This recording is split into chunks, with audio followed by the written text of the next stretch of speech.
Hello everyone, जैसे सभी student को पता है अब हमारा एग्जाम 10 दिन दूर है। Exam is very near. तो ऐसी कौन सी 5 चीजें हैं जो CSI नेट स्टूडेंट्स के लिए मस्ट हैं to know, to revise and to understand. सबसे पहला इंपॉर्टेंट चीज, आपको सिलेबस पता होना चाहिए कि CSI नेट मैथमेटिकल साइंसेज के आप स्टूडेंट हैं तो क्या सिलेबस है, सिलेबस का क्या वेटेज है, क्या एग्जाम का पैटर्न है और कौन से टॉपिक्स में से कितने ज्यादा क्वेश्चन कितने नंबर के किस तरीके से आते हैं। ये हुआ फर्स्ट पॉइंट। दूसरा पॉइंट इसमें यह है कि आपके जो भी स्ट्रॉन्ग टॉपिक्स हैं, जैसे आपने लीनियर, रियल, कॉम्प्लेक्स और ODPD, अगर ये 5 टॉपिक आपने इंपॉर्टेंट बनाए, मतलब अपने लिए मोस्ट इंपॉर्टेंट बनाए और इन्हें जाके मुझे एग्जाम में इनके क्वेश्चंस मुझे अटेम्प्ट करने हैं, ये 5 टॉपिक हम लेके चले। अब इन 5 टॉपिक्स के तीसरा पॉइंट, इन 5 टॉपिक के किस तरीके के क्वेश्चंस 2024 दिसंबर में, दिसंबर मतलब जो फरवरी वाला एग्जाम हुआ था 25 में हुआ था दिसंबर का एग्जाम उसमें, और जो जून 25 का एग्जाम हुआ था वो, और दिसंबर ये 24 जून वाला। तो जो ये रिसेंट 3 पेपर है ना, 24 का जून वाला, 25 का फरवरी वाला, 25 का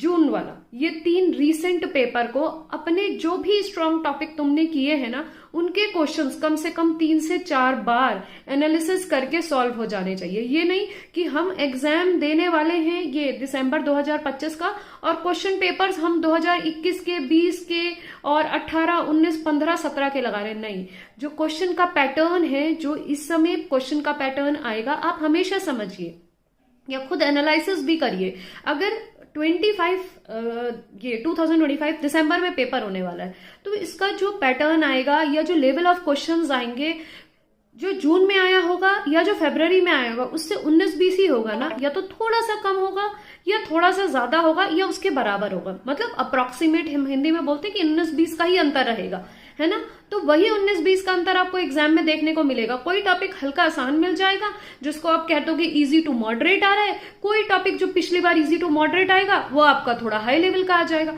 तो वो चीज आपको देखने को मिलेगी। तो इस चीज को ध्यान में रखिए। 10 दिन है, 24 का और 25 के दोनों पेपर, ये तीनों पेपर आपके हाथ से कम इन 10 दिनों में 3 से 4 बार लेटे हैं, बैठे हैं, सोए हैं, कुछ भी करें, just go through the question, just go through the pattern, जो टॉपिक आपने स्ट्रांगली तैयार करें। जिस क्वेश्चन को पढ़ते समय आपको लग रहा है ये क्वेश्चन हो जाएगा, छोड़ दीजिए, that means that is easy level for you. जिस क्वेश्चन को आप पेन चला के देख पा रहे हैं वो आपके लिए मॉडरेट लेवल का है, और जो क्वेश्चन पेन चलाने के बाद भी आपको कहीं ना कहीं या तो क्वेश्चन समझ में नहीं आ रहा या फिर वो ऑप्शन समझ में नहीं आ रहे, तो वो आपके डिफिकल्ट लेवल के हैं। अब चौथा पॉइंट कि आपको जो डिफिकल्ट लेवल के हैं उनका रिविजन आपको लगातार करते रहना है।